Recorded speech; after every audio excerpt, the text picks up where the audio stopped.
nous rentrons sur ce plateau pour parler de notre sujet du jour qui est la musique chrétienne, profession ou œuvre de Dieu. Sur ces plateaux, nous recevons les prophètes Séraphin Mukuna qui va nous dire la définition de la musique chrétienne parce que selon la profession musicale, on dit que la musique est l'art de combiner les sons d'une manière agréable à l'oreille. Alors, prophète Séraphin, pouvez-vous nous définir la musique chrétienne? En allant de la musique chrétienne, vous venez de dire par rapport à la profession, la musique est l'art, le son, de combiner les sons d'une manière agréable à l'oreille. En ce qui concerne la musique chrétienne, nous prenons cela comme une consécration à l'œuvre de Dieu. Parce que la musique chrétienne, elle ne provient pas directement de la profession, mais c'est une grâce que Dieu déverse dans une personne. Parce que chanter le nom de Jésus, ce n'est pas toujours dire être chrétien, mais avoir plutôt l'impact du nom que nous chantons. C'est cela qui prouve réellement que nous sommes en train de faire une musique chrétienne. Pour moi, je dirais que la musique chrétienne, c'est la consécration à l'œuvre de Dieu par rapport à la grâce et les dons que le Seigneur a mis en vous. Fabien, prophète Séraphin nous dit que la musique chrétienne est une grâce qu'ils reçoivent. Donc, avant de chanter, avant d'être chanteur, ils ont eu une grâce avant. Oui, prophète, il y a une question qui défile mon esprit. Okay. J'aimerais que tu nous dises, on est musicien chrétien ou on est chrétien musicien? Oui, c'est surtout ça que je devais aussi annoncer. Bien sûr que vous l'avez déjà annoncé. En ce qui concerne être chrétien musicien ou musicien chrétien, pour moi, je préfère d'être chrétien musicien.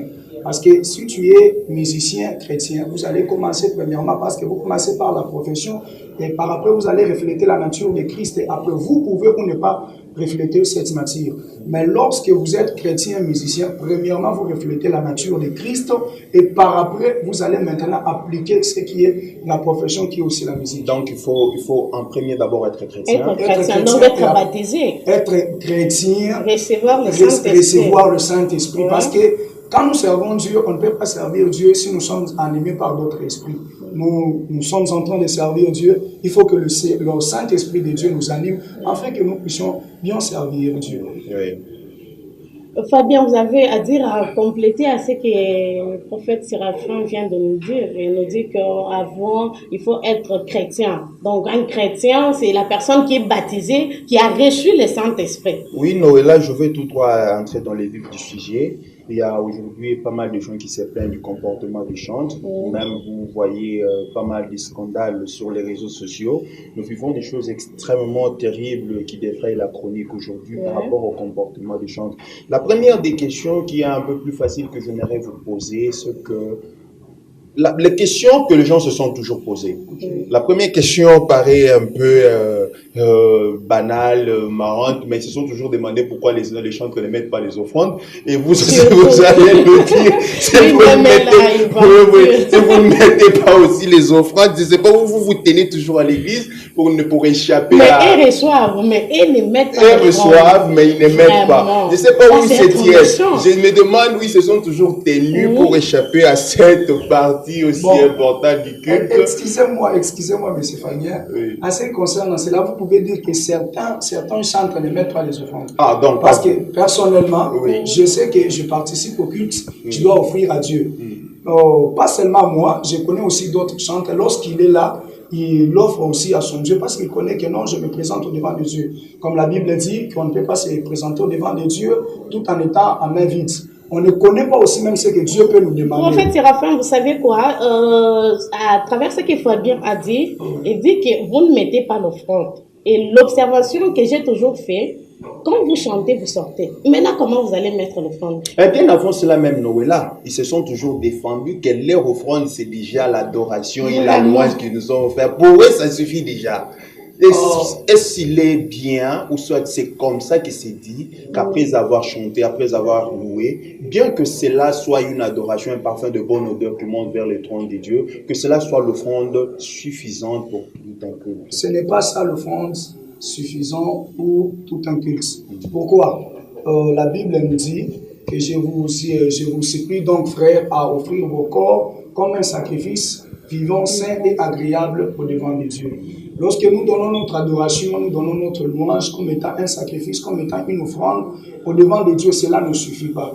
Il faut encore qu'il y ait des sacrifices ou encore des offrandes matérielles, des offrandes que nous faisons matériellement, des choses qui sont palpables, parce que il n'y a personne, vous savez, même en Israël, quand on faisait même des sacrifices d'expiation, quand on faisait même des sacrifices, n'importe quel sacrifice, ce n'était pas seulement donné à une partie des gens, c'était tout le monde.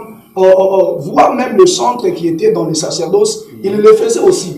Donc ce n'est pas dire que l'offrande est pour une partie des gens et moi je ne dois pas le faire parce que j'ai déjà offert à Dieu mon adoration. Non, cela c'est avoir une connaissance erronée pour moi. Vraiment, pour le prophète Séraphin, pour lui, il doit louer Dieu et après offrir aussi à Dieu.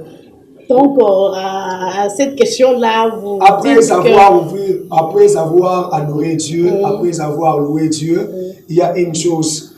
David dit, mon âme loue l'Éternel, et tous ceux qui aussi en moi louent l'Éternel. Je suis chantre, j'adore, je chante, je dois louer Dieu avec ma voix, mon argent doit louer Dieu, tout ce que je suis doit louer Dieu. Parce que vraiment, nos téléspectateurs sont en train de suivre la réponse à plusieurs questions qu'on s'est toujours posées lorsqu'on voit nos chantres, après avoir chanté, ils sortent. Donc les gens se disent qu'ils sortent, ils évitent d'offrir, mais ce n'est pas le cas. Le prophète Séraphin dit qu'il doit louer Dieu avec son argent, avec les matériels. Et aussi Noëlla, le prophète Séraphin, chaque fois quand vous chantez, vous êtes invité dans une église.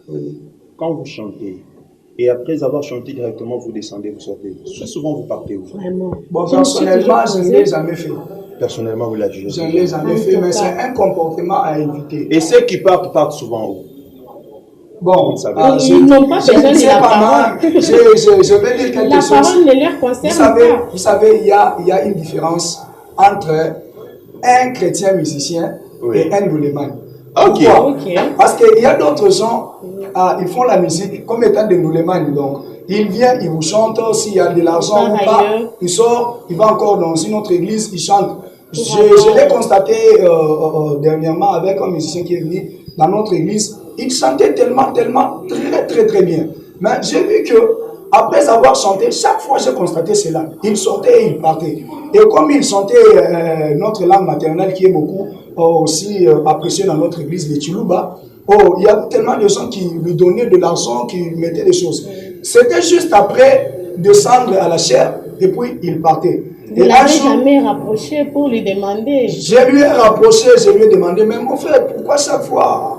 Bon, moninga yiba na ndaku il y a de fois sangisi.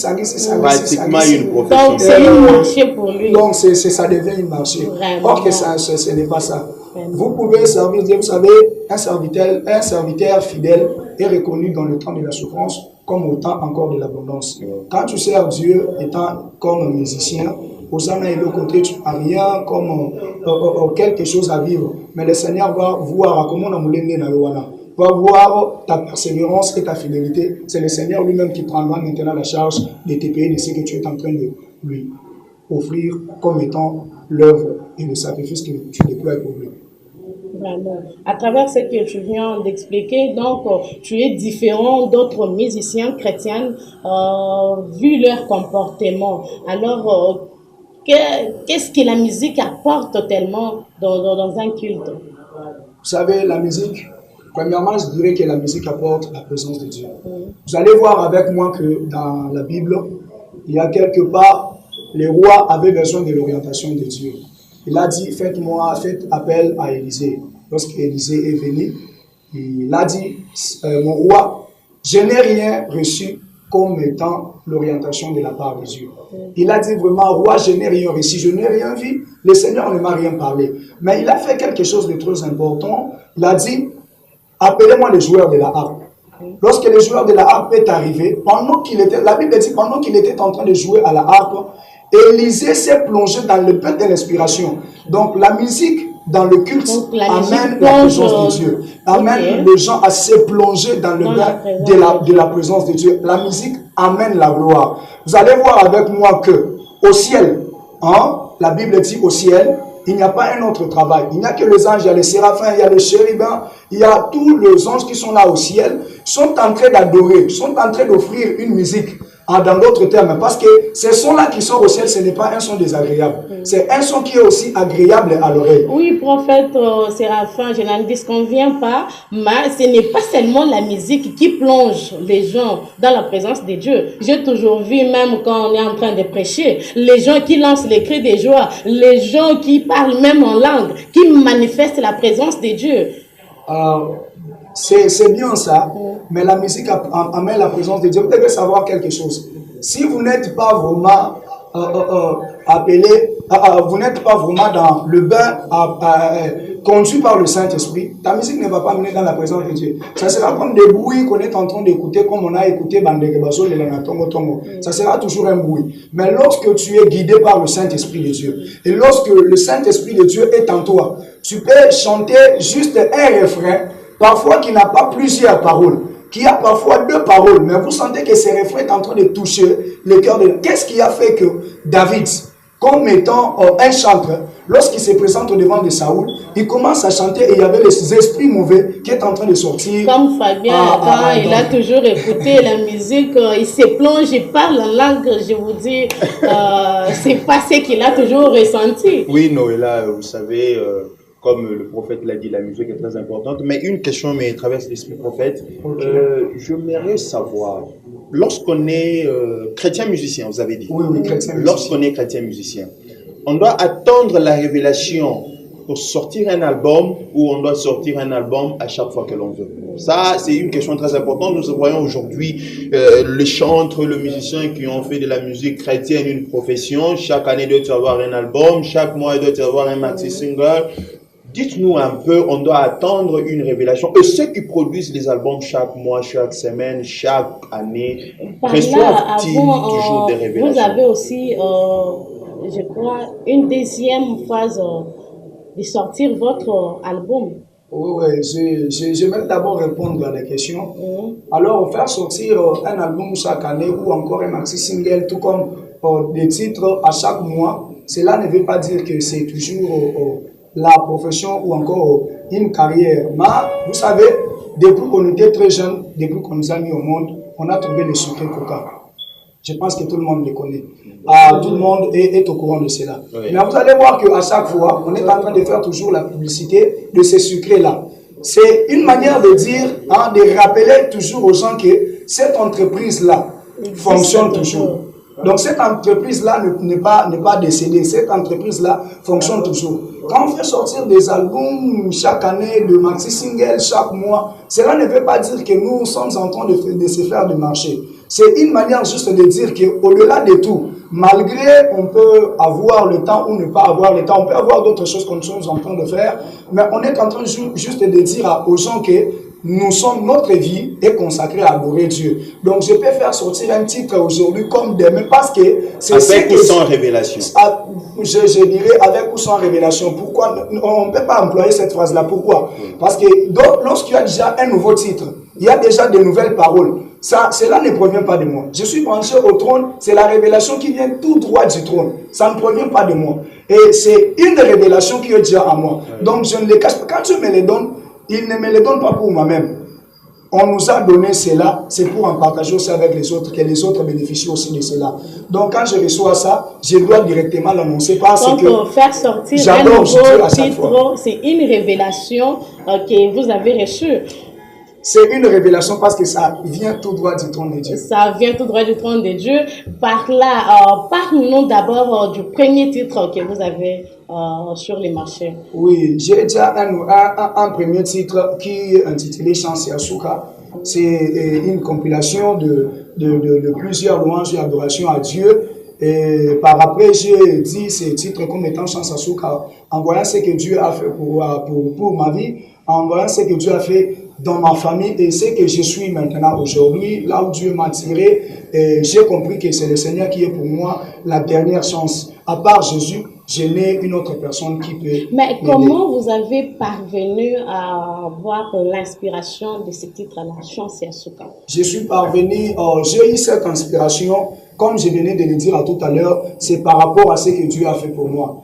Si j'essayerais un peu de raconter ce que je suis un individu venant de Chilunda. Pour ceux qui connaissent encore notre ville de Mbuji-Mayi, de ce côté-là, j'étais tellement bizarre. Quelqu'un qui avait des chics aux pieds et le Seigneur m'a ôté de là. Et je suis arrivé à Mbuji-Mayi, j'ai servi Dieu dans une communauté et le Seigneur m'a mené jusqu'à Kinshasa. Et le Seigneur fait tellement de choses que parfois dans ce que je suis, ça me dépasse. Donc, je ne peux pas comprendre rien. C'est pourquoi je l'ai appelé, il est pour moi une dernière chance. Azapo n'a pas chance à Souka parce que vous savez, l'homme de 38 ans qui était à la piscine de Bethesda va me donner raison. Parce que pendant que les autres avaient des gens au Bako, lui n'avait personne. Mais lorsque Jésus est venu, il a attrapé il a eu sa guérison. Donc je suis de la famille de ces gens, des hommes. Oui, Fabien, nous avons écouté prophète Séraphin qui a intitulé les premiers titres de son album Chance Yasuka. Donc, il est en pleine préparation d'une deuxième titre. Oui, je peux... Oui, d'abord, son histoire est très touchante. Et je trouve, moi, personnellement, que la chanson Chance Yasuka n'est pas une chanson pour se faire plaisir, mais il a plutôt parlé de sa vie, il a plutôt parlé de ce qu'il a vécu. C'est vraiment une histoire très touchante et moi je ne pourrais que dire que le Seigneur le soutienne encore davantage. Alors, prophète, pourriez-vous nous parler maintenant de la deuxième chanson, c'est maxi single, que vous allez bientôt encore lancer. Vous en êtes où précisément? Oui, il y a le nouveau titre, c'est le titre qui est intitulé aussi, comme je venais de le dire, dans ma langue maternelle. Elle est intitulée Dina Diayesu, donc le nom de Jésus. Ça parle du nom de Jésus et dans ce titre, nous sommes en train d'annoncer juste la puissance de Jésus-Christ. Vu que j'ai aussi une histoire qui est liée à ça, à l'âge de 3 ans, j'ai été transfusé 3 fois et j'étais déjà mort totalement. Et je sais, lorsque ma mère m'a raconté l'histoire, elle a dit que pendant que sa belle-mère lui disait que moi tu ne pleures pas. Et mon père était déjà KO, il pleurait déjà. Mais en m'a racontant l'histoire, elle m'a dit que elle a vraiment trouvé que c'est Jésus, c'est la puissance du nom de Jésus qui a agi. Parce qu'elle a dit qu'après les interventions des hôpitaux, les interventions de ce qu'on appelle communément Kisiabokoko, après toutes ces interventions-là, mais elle est partie avec moi à l'église. Après, je dirais de 20h jusqu'à 4h, une personne qui était déjà morte, cette personne s'est réveillée. Gloire au Seigneur. Et directement, la personne demande les foufous. Vous connaissez déjà dans notre pays, ceux qui m'ont abandonné au Bélé qui a séri foufou. C'est difficilement. Donc, et déjà du roi. Mais ils ont vu cette personne-là, dans Simakolia foufou, il s'est réveillé, c'est le même jour que la personne a banni que Kotambola. C'est pourquoi j'ai intitulé ce titre Dina Diayesu, donc nom de Jésus. Il n'y a pas une puissance qui est ailleurs comme dans le nom de Jésus. Nous glorifions le Seigneur, que vous soyez en vie et que vous soyez aujourd'hui devant nous et aussi devant les téléspectateurs qui nous suivent en ce moment. Noéla Kanetou. Oui, Séraphin Mukuna, tu dois nous parler de toi en bref. Ne prends pas beaucoup de temps parce que nous n'avons pas beaucoup de temps. Tu nous parles de toi en bref et tu vas dire aux téléspectateurs qui sont en train de te regarder en ce moment pour le deuxième titre. Oui, merci beaucoup, Madame Noéla. Je suis prophète Séraphin Mukuna, comme je venais de le dire. Je suis chanteur, intercesseur, parce que c'est la profession aussi. Je dirais pas la profession célèbre que Dieu m'a appelé dès le bas âge. J'ai connu le chemin d'aller à la montagne depuis le bas âge. Je suis intercesseur, je suis chanteur, compositeur aussi, et j'interprète aussi des titres de gens. Et en allant du nouveau titre, comme je venais de l'annoncer, c'est pour bientôt, cette année 2022 ne va pas finir. Nous allons lancer notre deuxième titre qui va passer sur plusieurs chaînes, télévision et aussi sur notre propre chaîne YouTube qui est intitulée Prophète Séraphin Mukuna TV. Si vous voulez nous suivre, allez vous abonner massivement sur cette chaîne qui va vous offrir toutes nos activités au long et en large. Donc, c'est ça ce que je peux parler à nos chers téléspectateurs. Merci, prophète Séraphin. Merci à nos téléspectateurs. Nous allons prendre une pause avec cette chanson du prophète Séraphin qui est intitulée Chance Yasuka.